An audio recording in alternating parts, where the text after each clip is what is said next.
Mengi yaliyojiri leo nchini Jamhuri ya Kidemokrasia ya Kongo. Mapigano makali yanaendelea kuanzia leo Jumatatu asubuhi kati ya M23 na FARDC pamoja na wazalendo karibu na maeneo ya Katongo na Kigongo katika wilaya ya Uvira, jimboni Kivu ya Kusini Mashariki mwa Jamhuri ya Kidemokrasia ya Kongo.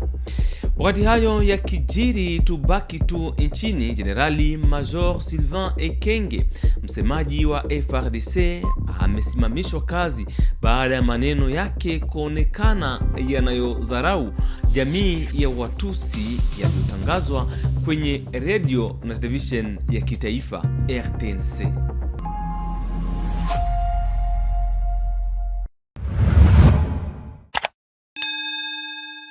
Hujambo. Mapigano makali yanaendelea kuanzia Jumatatu asubuhi kati ya M23 na jeshi la Kongo FARDC pamoja na wazalendo karibu na maeneo ya Katugota na Kigongo katika wilaya ya Uvira, jimboni Kivu Kusini Mashariki mwa Jamhuri ya Kidemokrasia ya Kongo. Maelezo kamili naye Heritier Baraka. Milio mikali ya risasi ilisikika tangu mapema leo asubuhi Jumatatu Desemba tarehe 29 mwaka huu kwenye vilima vinavyoelekea mji wa Katongo na Kigongo katika usultani wa Bavira mtaani Uvira, zaidi ya kilomita 10 kusini mwa mji wa Uvira katika jimbo la Kivu ya Kusini.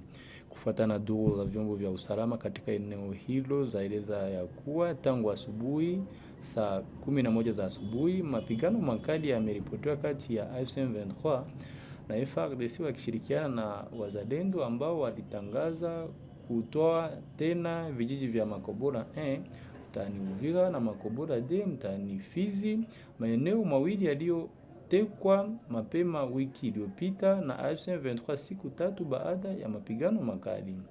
Siku ya pili Desemba tarehe 28, kamanda operations za kijeshi za FARDC katika sekta ya uendeshaji Sokolade kusini huko jimboni Kivu ya Kusini, Kanali Apoko Bangala Michel alipanga doria za mchana katika Makobola A na D na vitendo vyake ujangili vya FARDC kwa lengo ya kuhakikisha wakaaji kuhusu hatua zilizochukuliwa kwa usalama wao. Ni msemaji wa sekta operations Sokolade jimboni Kivu ya Kusini Lieutenant Mbui Regen ndiye aliweza yasema jana Jumapili katika kitangazo. Zaidi hayo, wakaaji wakavimvira Kilimoni na Rugenge kaskazini mwa mji wa Uvira watahadharisha kwa ukwepo kwa uporaji wa vitu toka kwa wabandia usiku. Wizi huu waripotiwa katika manyumba ya wakaaji waliokimbia. Wezi hawa hufatua risasi karibu kila siku ili kuwatisha majirani ili wasitoke nje wakiendelea na shughuli zao, aliweza kusema mkaaji mmoja wa Kilimoni aliyetaka jina lake lihifadhiwe. Wakati hayo yakijiri, mamia ya wakaazi wa vijiji vya Shanje na Numbi walishuka mitaani Jumatatu tarehe 29 Disemba mwaka huu katika wilaya ya Kalehe, jimboni Kivu ya Kusini. Wakazi hawa wanapinga kuondolewa kwa M23 Uvira na wanataka mazungumzo ili kumaliza mgogoro uliopo mashariki mwa Jamhuri ya Kidemokrasia ya Kongo. Kalehe nyanya! Kalehe nyanya! Numbi nyanya!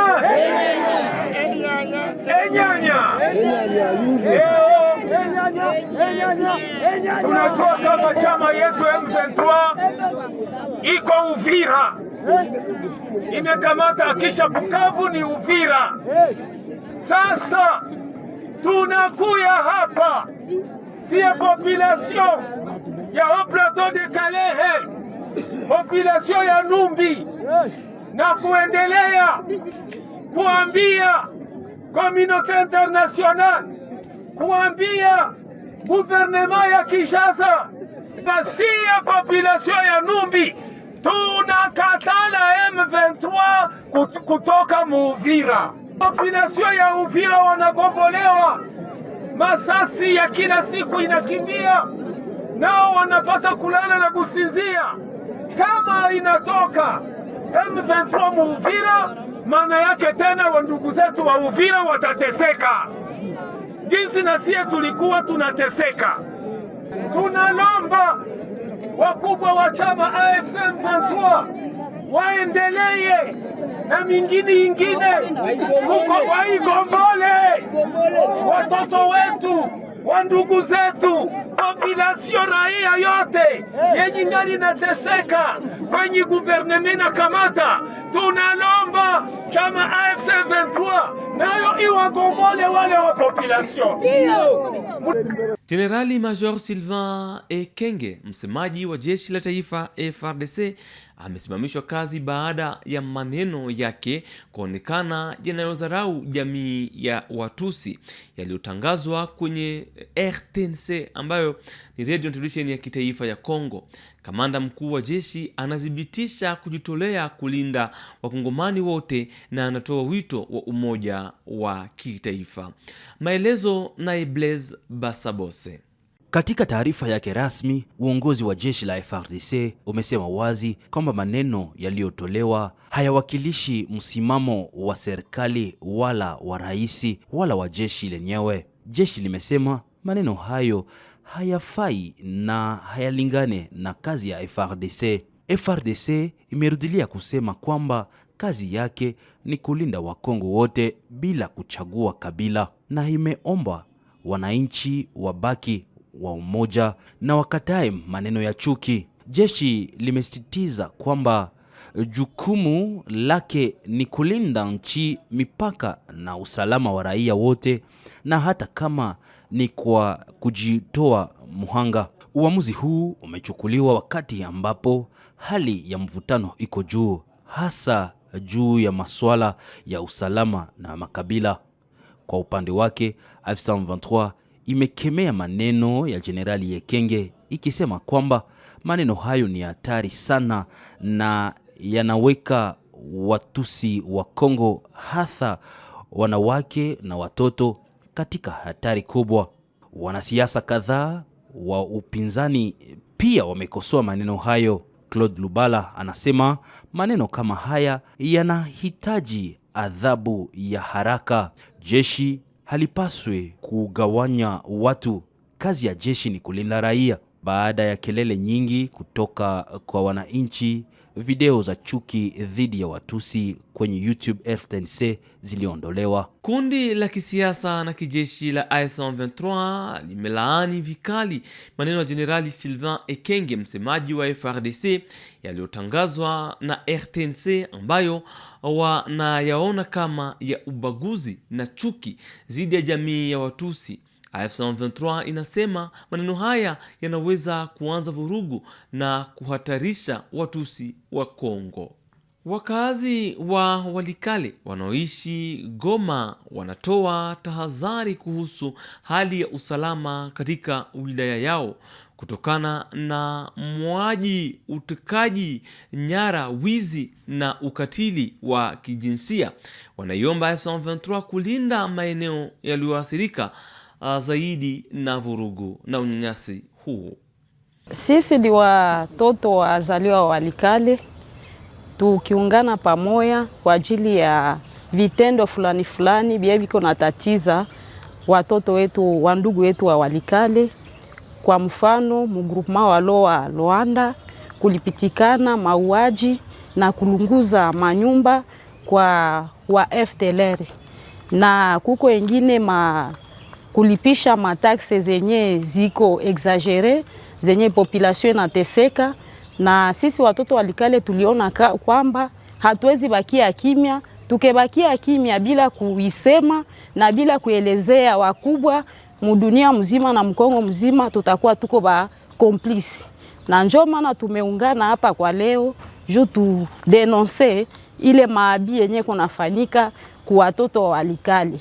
Na tunaomba kwa wakubwa wote wenye watatusikia wapate kutusaidia kuleta solution fulani juu wakaaji wa Walikale, watoto wa Walikale waishi kwa amani. Asante. Chama cha waandishi wa habari cha Ituri kimeisimamisha magazeti na vipindi vya habari kwa siku 3 baada ya mauaji ya kameraman Thierry Bangalole yaliyotokea Bunia tarehe 29 Disemba mwaka huu. Chama inataka uchunguzi ufanyike ili kuwafikisha wahusika mahakamani, na pia inaiomba serikali kulinda waandishi wa habari wakati wa kazi zao. Le collectif des journalistes de l'Ituri exprime sa profonde indignation et sa vive consternation à la suite du décès du journaliste Thierry Bangalole de la RTNC Bunia et de la Voix de l'Ituri, survenu ce lundi matin de suite de graves blessures consécutives à une agression d'hommes armés perpétrée à son domicile dans la nuit du dimanche à lundi 29 décembre 2025 à Bunia. Cet acte ignoble constitue une atteinte grave à la liberté de la presse et au droit fondamental à l'information en province de l'Ituri. Face à cette situation alarmante, le collectif des journalistes de l'Ituri exige l'ouverture immédiate d'enquêtes indépendantes et crédibles afin d'identifier les auteurs et commanditaires du crime ayant entraîné la mort tragique de Thierry Bangalole et de les traduire devant la justice pour qu'ils répondent de leurs actes. Le collectif des journalistes appelle les autorités provinciales, sécuritaires et judiciaires à garantir la protection effective des journalistes dans l'exercice de leur mission. Le CGI adhère pleinement aux décisions prises lors de la réunion urgente des journalistes tenue ce 19 décembre 2025 à la RTNC et annonce les mesures suivantes. Primo, suspension des journaux parlés et informations dans tous les organes de presse sur toute l'étendue de la province pendant 3 jours à compte de ce mardi 30 décembre 2025. Ouverture d'une enquête en associant activement les journalistes dans les processus. Organisation d'une marche pacifique avec point de chute et le gouvernorat de la province afin de rencontrer les gouverneurs et exprimer publiquement notre indignation ainsi que les décisions prises. Polisi ya taifa ya Kongo PNC ya Haut-Katanga imepokea maboti 5 ya haraka ili kuhakikisha usalama kati ya mto Lopula na ziwa Moero. Maboti haya yataisaidia jeshi kupambana na uhamiaji haramu na kuangalia mpaka wa maji. Wakati hayo yakijiri, gavana wa Lualaba Fifi Masuka Saini anatangaza kuundwa kwa kamisheni maalumu hivi karibuni na serikali kusimamia uchimbaji wa madini wa kienyeji. Anaiomba jamii na wadau kuwa na utulivu makini na kuwajibika, huku akithibitisha kulinda wachimbaji wa kienyeji na kuhakikisha utulivu kwa waendeshaji wa viwanda. Pendo mtazamaji wa Kivu Morning Post TV, ni pamoja na habari zitoka Lualaba. Tunakomesha habari za leo yaliyojiri nchini Demokrasia ya Kongo. Tukutane kesho kwa habari zingine.